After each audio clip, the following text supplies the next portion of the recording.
Well, good morning. Welcome to Grover Hill Zion United Methodist Church here at 204 South Harrison Street, here on this fine Independence Sunday, or Independence Day Sunday. We're glad you're viewing, and we hope this message will be helpful to you. And of course, you're always welcome to come and be with us here in the sanctuary and fellowship together and get to know our people here. And you're welcome here any other time we have activities going on here. Today is the official holiday, or not today, tomorrow is the official holiday celebrating declaring our independence and separation from the King of England and Great Britain, and our journey on becoming a free and independent nation or people. I was thinking about that the other day, and the other day I was watching some news clips. It's what kind of jogged my memory. And a reporter was asking some young people.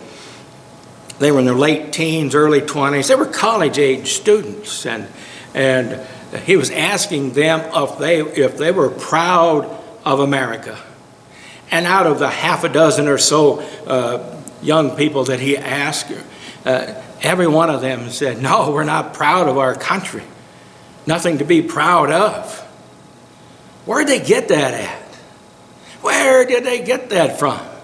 They got it from teachers and professors, because none of them are old enough to have served the country in any capacity at all, whether it be military or whether it be civil service or public service or anything else. They're just not old enough. You know, when you serve an organization, when you serve a nation, when you serve a community, you all of a sudden discover how proud you are of that entity that you're serving, because you see the works of your hands and the good that comes from what you have done. You know, I've been in a couple dozen countries in my life in this old world, and they're not all like our country. And some of those places are very nice places to visit, but I want to live there. Their laws are much different than ours. And I think, some of these people that aren't proud of our country, maybe they ought to go visit some of those other places, because they'd find out everything isn't as easy as they want it to be. Some nations have laws and rules, just like those COVID rules that we went through during our shutdown here the other year. And they're very difficult and very harsh to live with. And you decide you don't want to play by the rules, well, they have some serious penalties for not playing by the rules. Other countries are woke. They're woke people, woke leaders, and they practice fascism.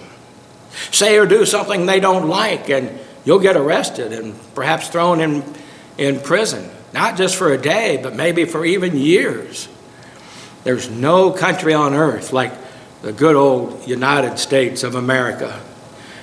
And if its people aren't proud of her, it won't last much longer as a nation. And the people won't realize what they had until it's too late. Because once you tear it down, it's very difficult to build it back up. 246 years ago, on July the 2nd, 1776, the Second Continental Congress voted unanimously to declare independence and separation from England.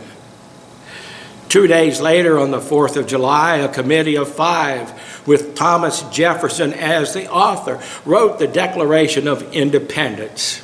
It was voted on and approved and signed on the 4th of July, 1776 by the Second Continental Congress. One of the authors and signers who became President of the United States, John Adams, wrote that it ought to be commemorated as a day of deliverance by solemn acts of devotion to Almighty God. It ought to be solemnized with pomp and parade, with shows and games and guns and bells and bonfires and illuminates from one end of the continent to the other. It ought to be a time of rejoicing. We carry on that tradition as a people, even to this day, don't we? And yet, I just saw, I believe it was out on the West Coast just the other day, there were some of these woke students carrying signs, boo, well, they said it a little differently, but boo Independence Day. Boo Independence Day. It's not worth celebrating. I wonder how much thought goes into our celebrations of the price of our freedom. I think many folks today just take what we have for granted, and they don't realize the price that was and is being paid for our freedom because they themselves haven't been willing to pay. They just take it for granted. Some think freedom is a choice to do whatever you want to do, whatever you feel like doing. It is not. That kind of freedom leads to anarchy and corruption and chaos. True freedom is the freedom to do the right thing. That kind of freedom is beneficial, and it leads to a happy life and a prosperous nation. Even the scriptures say Jesus said that there is no law against doing the right thing. One isn't free just because one declares it to be so. It has to be earned and protected in order to be free. One must be willing to take a risk. Our founding fathers weren't free just because they wrote a Declaration of Independence and separation from England. They had to endure some hardships in order to win and earn their freedom, something that it seems like many of folks aren't willing to do today. Have you ever wondered about those 56 men who signed the Declaration of Independence? You ever wondered about them? We're told that 25 were lawyers, 11 were merchants, 9 were farmers, 1 was a teacher, 1 was a musician, 1 a printer. 5 were captured by the British and brutally tortured as traitors. 9 fought in the war and died from wounds. 2 had sons killed, and at least 12 had their homes pillaged and burned. Freedom. Yet John Adams says it ought to be a time of celebration. At the Battle of Yorktown, Thomas Nelson had his home taken over by British General Cornwallis as his headquarters. Nelson urged General Washington to commence fire on his house. Washington did. His home was destroyed. And later, Thomas Nelson died bankrupt. John Hart was driven from the bedside of his dying wife and his 13 children, and he never saw any of his family again. Never saw any of his family again. What a price to pay for freedom. Freedom costs many people everything. Freedom isn't really free, is it? It's a high price to pay for it. This nation has paid a high price in blood, sweat, and tears since the beginning in order to remain a free people. Many have given up everything they had for our freedom. Isn't that a pretty sobering thought? That people who don't even know us would give up everything for us so that we could live in freedom. Even at this very moment, men and women are in harm's way, sacrificing for us so that we can live in freedom. Are we going to give that up? Are we going to acquiesce to those who have the loudest voices, to those who have no respect and they don't have pride for America? Still, with all of the blood and the sacrifice, many aren't really free. They live in bondage, carrying a heavy load on their shoulders that just keeps wearing them out. They seek rest from their load, but they find none. They have become slaves to futility. You know, our fast-paced human life can make us so weary that we can never find rest or peace within. We become slaves to the times. We get caught up in trying to keep up with our neighbor, not letting them have a bigger car than we have or a better house than we have. Living in the fast lane, trying to get all we can get. Making too many sprints for success is exhausting. Living in the land of make-believe, pretending that if only I can get more, I'll have it made. All the while your strength is just ebbing away from you. And you dare not admit it, that you're asking yourself, is this really worth it? We get caught up in the fast lane of life and we don't know how to get off of it. And burden makes us weary. Just recently, a young man by the name of Greg was going through some difficulties. And I asked him how things were for him, and he said, well, he was just getting over a cold, and he and his wife were having some troubles. And the kids were sick, and his unemployment was getting ready to expire. They just barely had enough food to eat. And then he said, you know, God has seen us through this far, and he will continue to see us through it.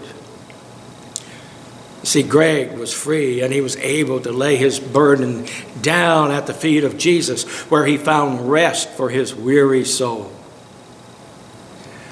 Jesus offers you rest, freedom, and freedom from anxiety and the burdens of life.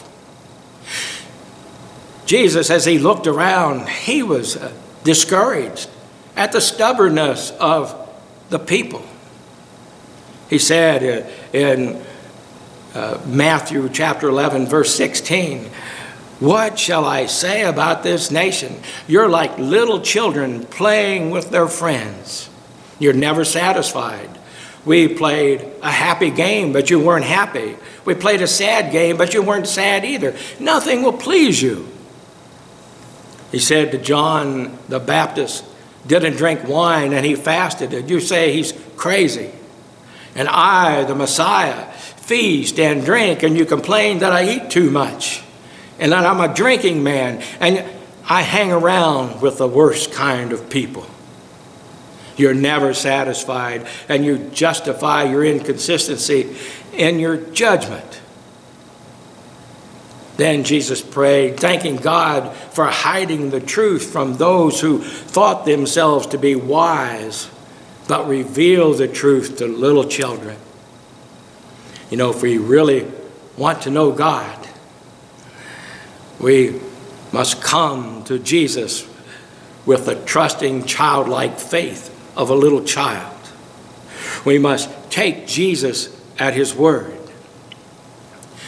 Jesus said, I will give you rest. Come to me. I'm inviting you to come to me, all of you who are working so hard to carry those burdens of yours, the burdens of relationships, financial burdens, burdens of rules and regulations, those burdens of lies that affect your self-worth and your life. Give them to me, and I will give you rest for your weary soul, he said.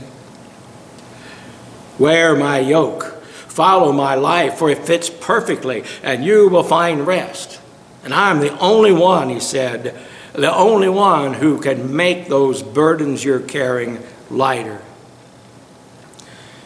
Jesus looked into the leathery faces of the farmers and the tired faces of the housewives and offered them rest.